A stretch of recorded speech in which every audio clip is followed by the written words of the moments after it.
May 2016, 12 people dead in a single night of horror after a 7-story building collapsed in Huruma. Exactly 1 year and a month later, yet another building, this time a 5-story building, came tumbling down in the wee hours of the night.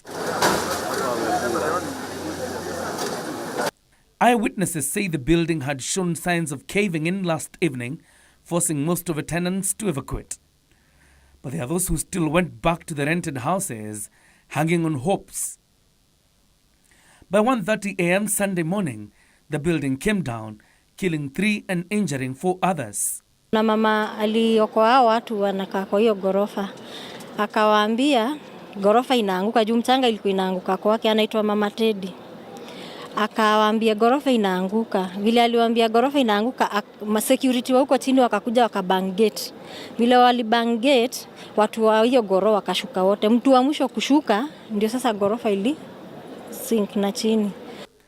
The Kenya Red Cross and the multi-agency disaster rescue team responding almost immediately after an alert by residents.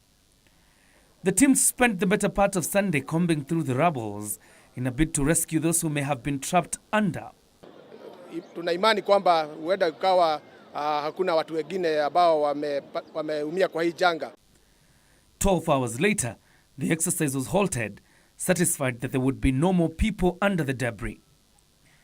Some investigation is being conducted by the National Building Inspectorate, National Construction Authority, Nairobi County government.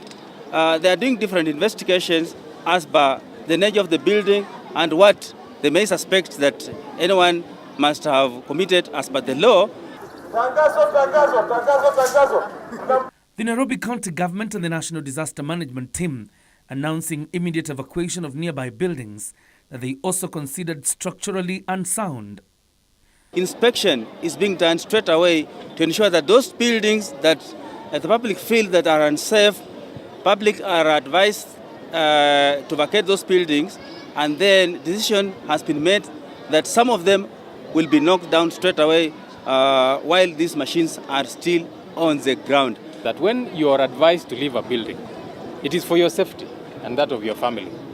It is not wise to then come back to a building that has been marked for demolition. Each family will receive 50,000 shillings to help them look for rental houses in places considered safe. But with the collapse, the failure by government agencies to implement directives was clear.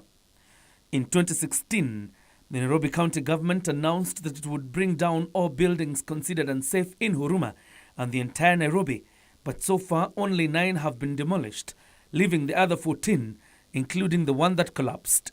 Huruma seems to be a real big problem, worse than any other part of Nairobi, which is why we want to concentrate our efforts here.